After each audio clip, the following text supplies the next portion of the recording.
another comic review. We are coming to the world. We're jumping on the other side of the tracks into the world of DC. So, and I had, if you didn't think I was not going to talk about this, you're wildin'.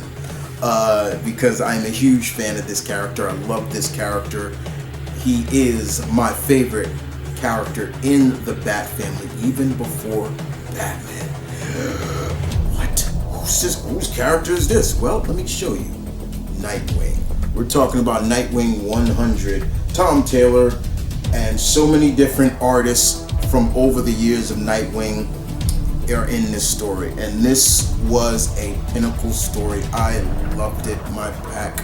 This was beautifully written. Tom Taylor, you are continuing still just to do a great job with your run with Nightwing. I know this, you have always said, and Tom Taylor has said, this is to make up for killing him off in all those Elseworld DC stories like Injustice and Deceased and stuff like that. But yes, so basically what is going on in this? So this is after Dark Crisis, which I have not read, but I know the ins and outs about it, but I will read it fully when it comes out in trade. I'll review it as well. But the ins and outs about it, there is the villain known as, I want to make sure I get his name right, because at first I didn't know, I was just wondering who he was. I couldn't remember.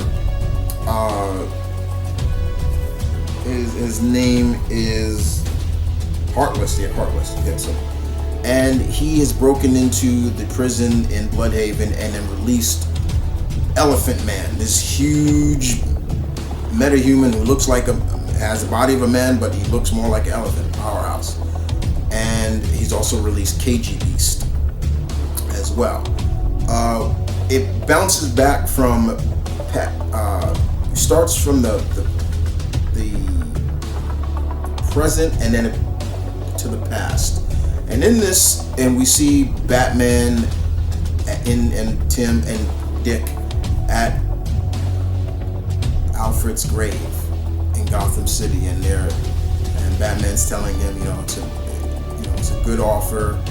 And he's really like, it's not like he doesn't want to take it.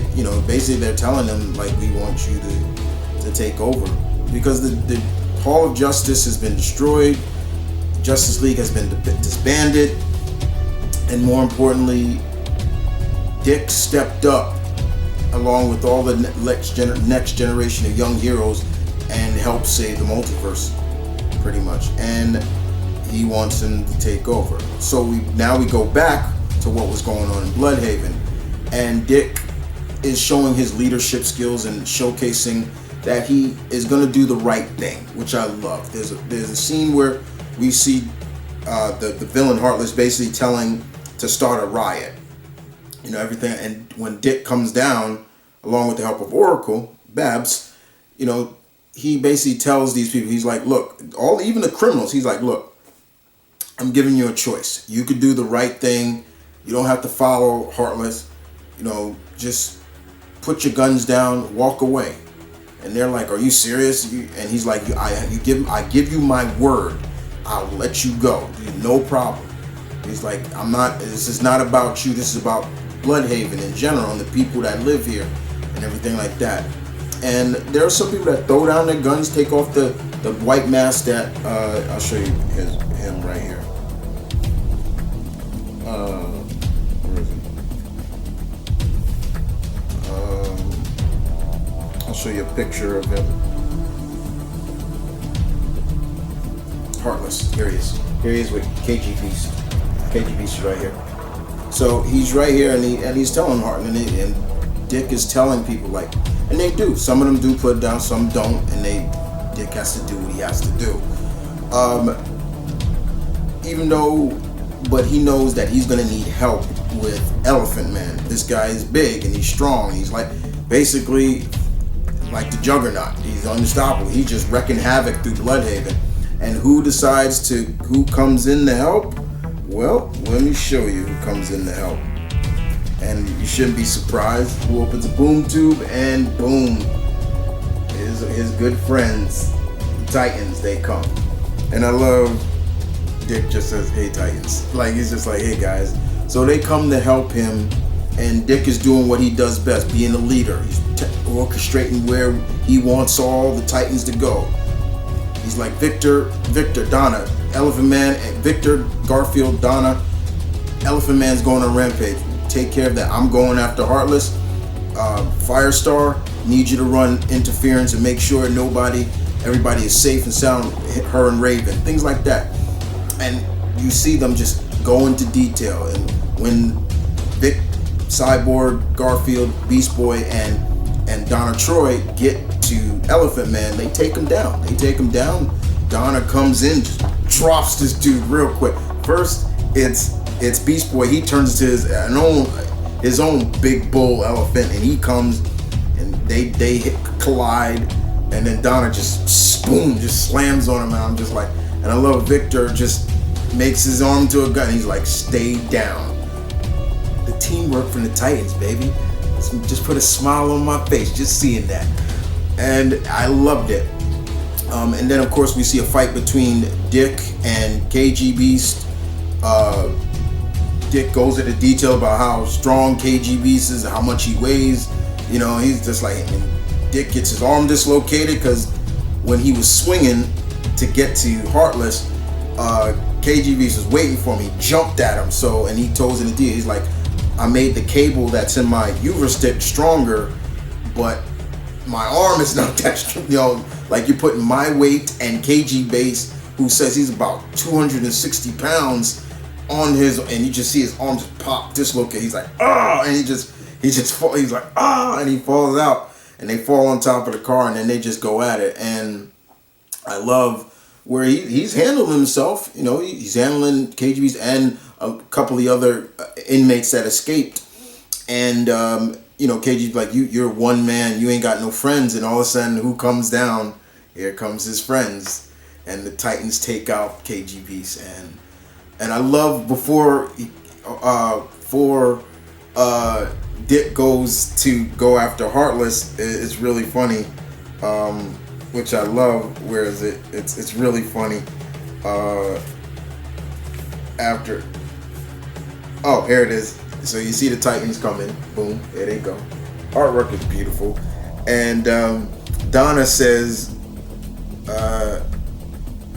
Donna basically says because the Titans are handling it, Donna says, that arm doesn't look great, hold still. And Dick is like, that's gotta have to wait. And she's like, no, it can't. You said you had friends. Well, a true friend pops your dislocated shoulder back into your arm in place. And he said, sure, I saw that written on a card, greeting card once, and Donna just popped it back in. You know, Donna could do it, and it always like that. We all know that's not, nobody can just pop their arm back in, but he does. And you know, basically, we see next after that with Gotham and with Bloodhaven and Oracle looking for Heartless. Basically, here comes Superman and Wonder Woman, and he's just like, hey, we got this, you know, and they're like, you know, like, true, but if you need a little help, where do you want us? He's literally saying, where do you want us? Now, and Wonder Woman says, we need to talk. So we see Superman and Wonder Woman take Nightwing to the Hall of Justice, which now, as Superman calls it, the broken rubble of justice. And they go inside, and Wonder Woman's like, take a seat. And Superman has he visions a seat with Dick's symbol on it, and he's just like, take a seat. And Dick's like, I'll wait till that cools down. I'm not gonna sit in there. And that's where basically they want him to take over. You know, they've even said, like, he says, we want you to take over. You're more than capable. Things like that. Step up, and you know, we want you to lead. And Nightwing is like, I need to be in Bloodhaven. Bloodhaven needs me, but Superman's like, we understand that, but please, and he's like, you want me to guard the planet? And Superman's like, yeah, we do. And Dick is like, sure, no pressure. That's no pressure, okay. But over time, we see what happens. So the next thing, we go back to what was happening now, and that's the talk between Bruce, and that's probably the pinnacle of this issue. The talk between Bruce and Dick Grayson, which literally, guys, broke me down. This actually, and I'm not saying that I haven't cried reading comics before, but this got me because this was long overdue. This is something that was sure to happen somewhere, and I'm glad it happened here.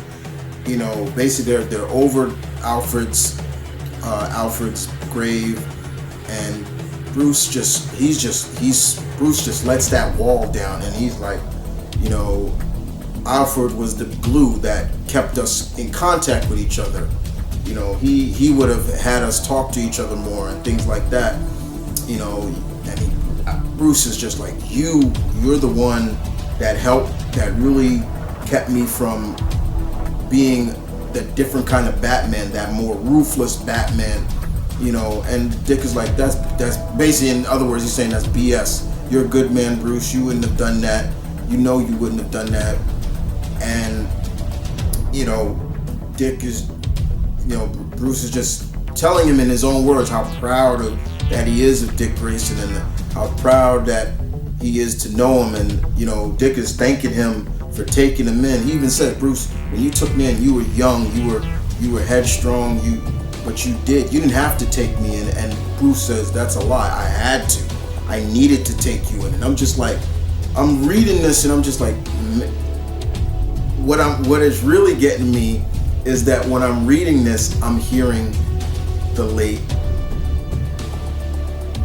Kevin Conroy voice coming out of Batman, and I'm just like, and it's getting to me, and I'm like, oh my God, I'm starting to cry. And what really got me is just look at that, just seeing Bruce that vulnerable. He's bowing his head, he's all upset.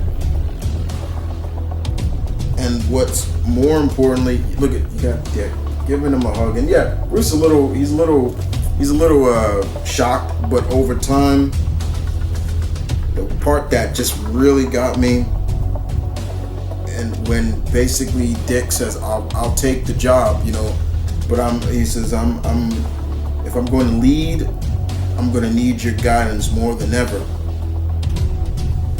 I mean it. I'm going to be bugging you a lot. And Bruce says, I'll be here whenever you need me.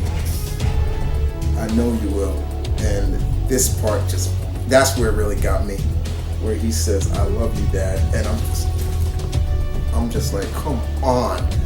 I'm like, Mr. Taylor, you just had to put that in there to see Bruce embracing Dick like that just got me. I love that. So we see the ending later. After that meeting, we see what's going on. Dick, Babs, and his half sister are at what was once a prison, and he basically, Dick says the Alfred Foundation, the Alfred Pennyworth Foundation, which he created with the money that Alfred gave to him. He says we're gonna buy it, and his sister Melinda's like, you want to buy a prison? And he's like, I have an idea. And even Babs is like, yeah, your brother does this a lot. And basically, now you got to remember, not Melinda is the mayor of Bloodhaven, and she's like, okay, I'll start pulling things in motion. And then that's where we see afterwards. I like this part too. we see Dick and Babs holding hands, and he's like, "You gonna join me?" She's like, "Yeah." She's like, "Sure." How are we gonna do that? And that's where we see months later that the new dawn, because Bloodhaven is gonna be the home of the Titans. This was good. This was good. This was so good. This was just a really good issue. I loved it, and I have been keeping up. And I'm sorry, I apologize, guys, that I have not been reviewing Nightwing regularly every time a new Nightwing issue come out. I apologize for that, but I was no way I was not gonna review Nightwing 100 by Tom Taylor. Tom Taylor has just done an amazing job with this. Love Tom Taylor's writing. I've loved everything this man has written. I have said it to many friends. I do miss him writing Marvel books, but I'm very okay with him just being exclusive to DC. He seems to really like DC, and I'm happy for him as always. But everybody who worked on this was beautiful. That scene where Bruce and Dick are embracing each other like a surrogate father and son was great. I love Dick calling him dad, like, it's long overdue. You gotta remember, before that big-headed Damian Wayne, Dick was his ward. Dick was his prodigal son. If anything was gonna happen to Bruce, Dick Grayson was gonna be the one to take over as his successor. And to see DC now putting so much stock into Dick Grayson, letting him evolve and putting him in the position to step up, and I love that. I love that so much. I can't wait to see what's next for Nightwing and the Titans. Being now in Bloodhaven, but he turned the prison into Titans headquarters with the T and everything. I love that. That's great. I love the friendship between the Titans. Like, you could tell they grew up together. They all grew up together. So there's a bond between them that will never be broken, especially with Dick and Corey. There's a big relationship between there. I don't think we're gonna see Corey try to get back. Corey loves Dick, but she's not jealous of Babs, with Barbara and him being together, but because they also grew up together. But yeah, this was great. This was really good. The pacing was good. The action. What I said before, like I said, the pinnacle of the issue was that one-on-one talk with Bruce and Dick, because that got you. If you have a strong relationship with your father, yeah, that's gonna get you, because that's what that did. I started thinking about the relationship I have with my father, and I was just like, oh man, this is, it was just like, it's always to the point, always tell your people that you love them, because you never know. And this was something way overdue to see, and it worked out. But it was great. So guys, I hope you guys enjoyed this review of Nightwing 100. If you read Nightwing 100, you guys tell me what you thought about it. Did you like it? Did you hate it? How do you feel about the new dawn for the Titans? Dick Grayson stepping up, evolving to be who he is now. I love this. I'm loving to see where they're going to go with this. And with that being said, you guys take care. Thank you for listening. Thank you for watching. As always, my fellow comic readers, continue to read, continue to support comics, the big, the small, doesn't matter, because at the end of the day, it's about us. They're for us. They're always going to be for us. So continue to read them. And that's I'll leave it with that. Peace.